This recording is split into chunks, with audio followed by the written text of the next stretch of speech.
सर्वज्ञ श्री चक्रधर स्वामी की जय। भगवान श्री कृष्णांनी गीतेमध्ये 9व्या अध्यायामध्ये 16व्या श्लोकामध्ये सांगितलं आहे की चतुर्विधा भजन्ते माम जना सुकृतिनोर्जुन।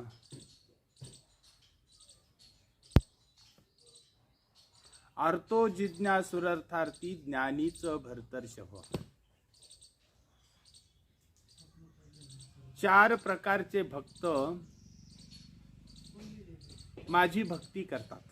चतुर्विधा भजन्ते माम जना सुकृतिनोर्जुन।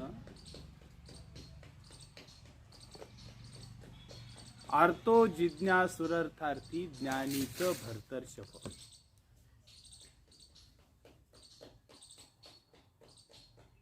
अर्थ, जिज्ञासू, अर्थार्थी आणि ज्ञानी हे 4 प्रकारचे भक्त माझी भक्ती करतात। अर्थ म्हणजे जे भक्त शारीरिक दुःखाने, मानसिक दुःखाने पीडलेले आहेत, त्रस्त आहेत आणि आपलं दुःख निवारण व्हावं, शारीरिक पीडा दूर व्हावी, मानसिक पीडा दूर व्हावी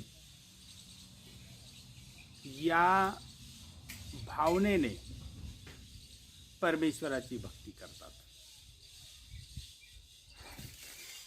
संसारामध्ये इतर ठिकाणी अनेक प्रकारचे उपाय करूनही हे शारीरिक मानसिक दुःख निवारण होत नाहीत आणि मग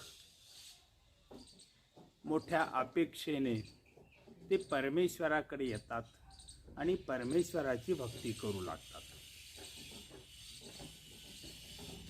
हेतू हा की आपलं शारीरिक मानसिक दुःख निवारण व्हावं। थोडक्यात हे भक्त सकाम असतात आणि हे परमेश्वराची भक्ती करतात। तर हे आर्त, हे भक्त आर्त भक्त होत। दुसरा जिज्ञासू हा प्रकार आहे। ज्या प्रकारे आर्त, जिज्ञासू हे जिज्ञासू भक्त आहेत की त्यांच्या मनामध्ये एक जिज्ञासा असते की मी कोण आहे, हे विश्व कसे निर्माण झाले, या विश्वाचा नियंता कोण आहे,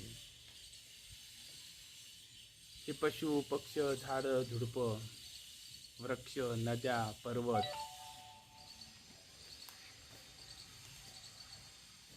हे काय आहे, याच्या पाठीमागचे कारण काय आहे, 84 लक्ष योन्या काय आहेत, हे सर्व हे जे ज्ञान, ही जिज्ञासा त्यांच्या मनामध्ये निर्माण होते आणि या जिज्ञासेपोटी ते परमेश्वराचं ज्ञान प्राप्त करण्याचा प्रयत्न करतात आणि त्याप्रमाणे परमेश्वराची भक्ती करतात की मी परमेश्वराची भक्ती केली पाहिजे, परमेश्वराला शरण गेलं पाहिजे। हे जिज्ञासू भक्त। तिसरा प्रकार आहे अर्थार्थी। हे अर्थार्थी म्हणजे अर्थासाठी परमेश्वराची भक्ती करणारे भक्त। अर्थ म्हणजे जीवनामध्ये खरा अर्थ हा मोक्ष आहे। मोक्षाची प्राप्ती व्हावी, परमेश्वराची प्राप्ती व्हावी या भावनेपोटी, या हेतूने परमेश्वराची भक्ती करतात। कारण या जगामध्ये अनेक प्रकारचे सुख आहेत, सांसारिक सुख आहेत, देवता सुखफळं आहेत आणि परमेश्वराचा मोक्ष आहे। मग हे देवता सुखफळ नकोत, सांसारिक सुख पण नको आहे, मला परमेश्वराचा मोक्षच पाहिजे, या भावनेने परमेश्वराची भक्ती करणारे भक्त यांना अर्थार्थी भक्त असे म्हणले जातात. म्हणजे परमेश्वराचा मोक्ष मिळावा उदात्त अशी ही कामना आहे. तीन कामना नाही, उदात्त कामना आहे, परंतु तरी पण मोक्ष मिळावा ही अपेक्षा आहे. म्हणजे याच्यामध्ये सकामता आली. हे अर्थार्थी भक्त. तर याच्यामध्ये परत आणखीन दोन प्रकार आहेत.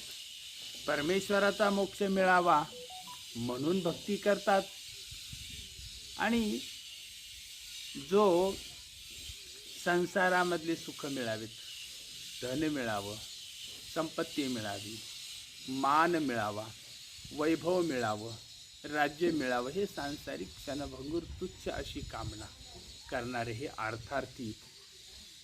आणि हे अर्थार्थी तर जिज्ञासू आणि अर्थपेक्षा खालच्या स्तरावरचे आहेत. पण परमेश्वराचा मोक्ष मिळावा, खरा अर्थ हा मोक्ष आहे अशी म्हणून भक्ती करणारे हे जिज्ञासू भक्तापेक्षा वरच्या स्तरावरचे श्रेष्ठ भक्त आहेत. हा झाला तिसरा प्रकार. आणि याच्यावर पेक्षाही वरिष्ठ ज्ञानी अर्थार्थी.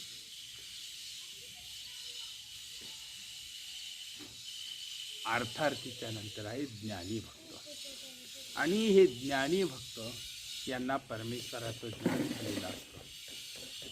परमेश्वराची हे भक्ती करतात, आणि ही भक्ती त्यांची इतक्या उच्च प्रतीला पोहोचलेली असते की यांना मोक्षाची सुद्धा कामना नाही, परमेश्वराकडून काही प्राप्त व्हावे असं सुद्धा यांची इच्छा नाही.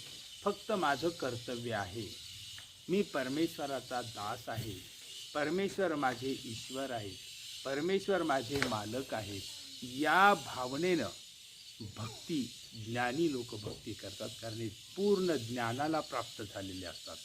आणि हे ज्ञानी भक्त आर्तो जिज्ञासुरर्थार्थी ज्ञानीच भरतर्षभ, हा ज्ञानी हा सर्वश्रेष्ठ प्रकारचा भक्त होय. याला कुठलीही परमेश्वराकडून कामना नाही, परमेश्वराकडून याला कोणतीही अपेक्षा नाही, आणि तरी तो परमेश्वराची भक्ती करतो. कारण तो म्हणतो माझं कर्तव्य आहे, मी सेवक आहे, परमेश्वर माझे ईश्वर आहेत, परमेश्वर माझे सर्वस्व आहेत, आणि म्हणून त्यांची आज्ञा पालन करणं हे माझं कर्तव्य आहे. या भावनेनं ज्ञानी लोक भक्ती करतात. म्हणून भगवान श्रीकृष्णांनी गीतेमध्ये हे 4 भक्ताचे प्रकार सांगितलेले आहेत. आर्तो जिज्ञासुरर्थार्थी ज्ञानीच भरतर्षभ. आता हा ज्ञानी भक्त समाजामध्ये किती? फार तुरळक, फार मोजके. त्याच्यानंतर अर्थार्थी भक्त सगळीकडे दिसतील. मला मोक्ष मिळावा, मला हे केलं तर मला परमेश्वराचा हा लाभ होईल, हे विधी केला तर मला ही प्राप्ती होईल, हे अर्थार्थी. आणि जिज्ञासू, आणि त्याच्यानंतर आर्त म्हणजे दुःखाने त्रासलेले.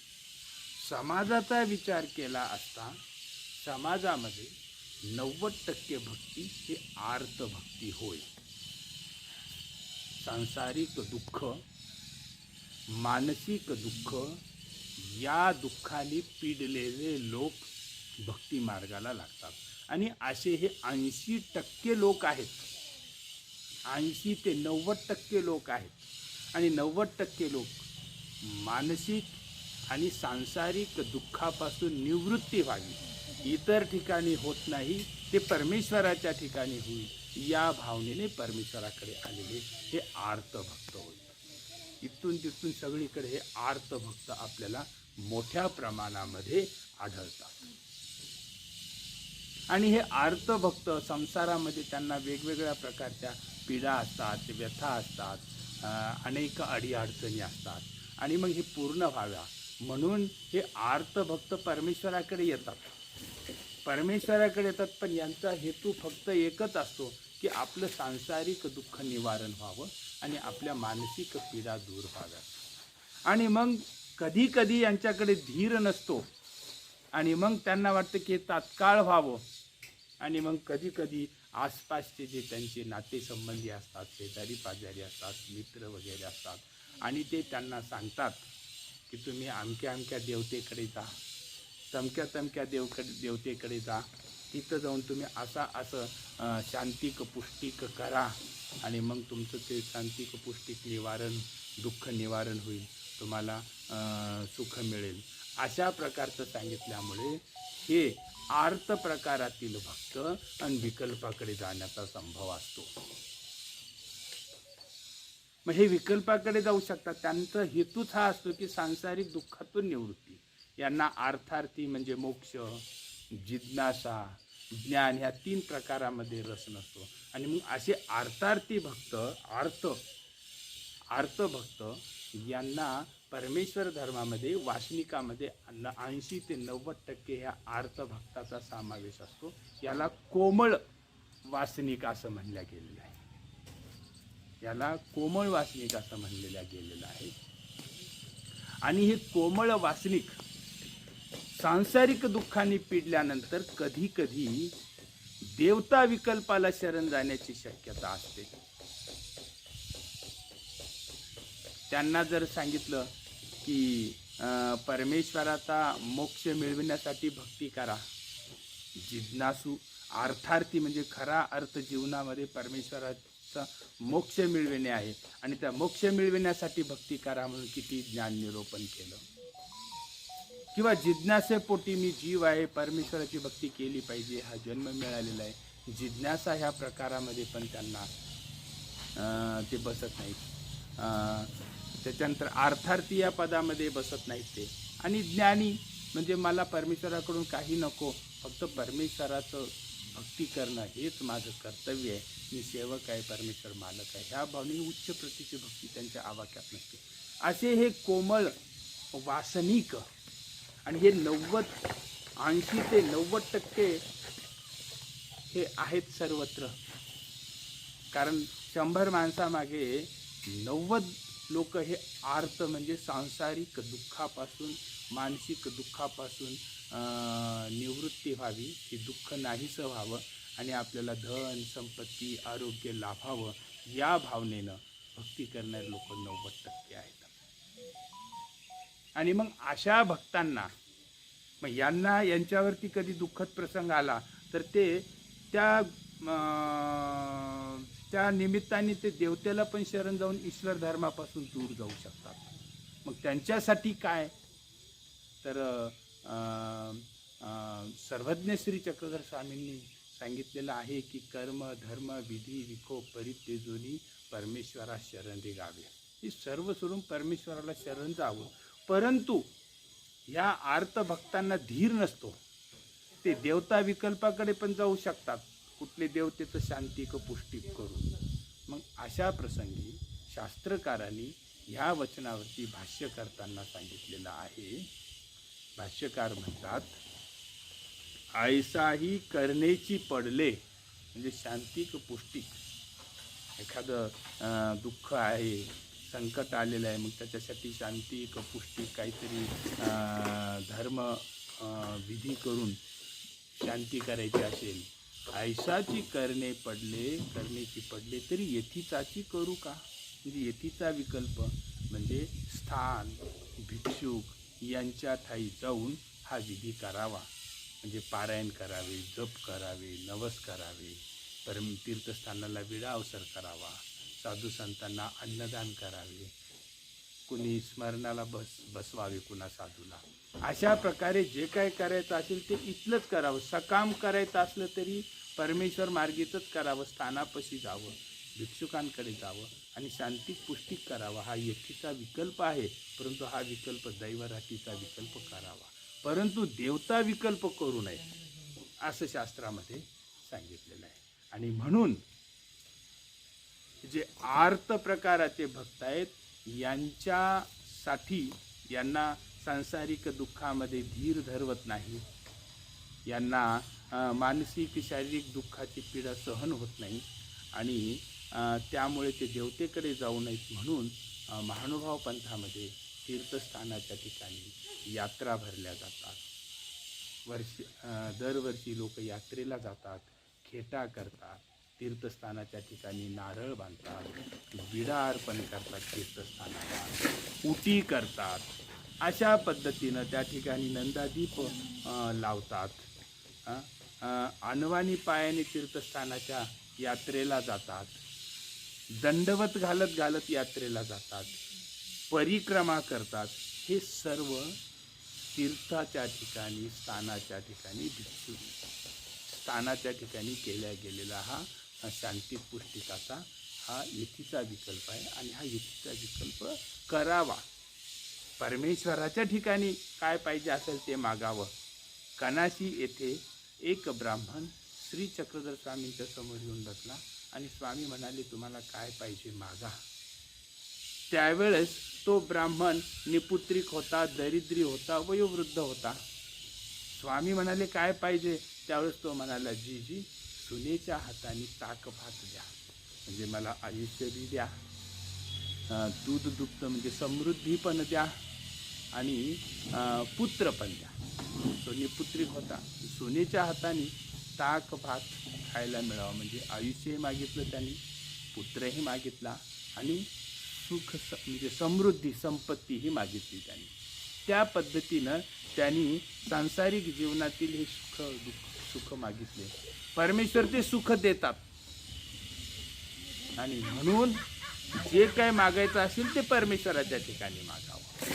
भगवान श्रीकृष्ण सांगतात की मन्मना भव मद्भक्तो मध्याजिमम नमस्कुरु मामे वैशेषी सत्यम ते प्रतिगाने.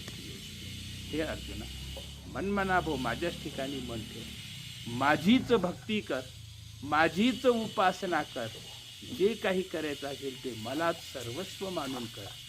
हीच पतिव्रता भक्ती आहे. ही पतिव्रता भक्ती भगवान श्रीकृष्णांनी गीतेमध्ये सांगितलेली आहे.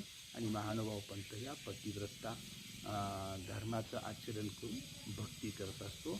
एका परमेश्वराला सोडून तो इतरांना कोणालाही शरण जात नाही. एकनिष्ठ भक्ती हे महानुभाव पंथाचा प्रमुख आचार होतो.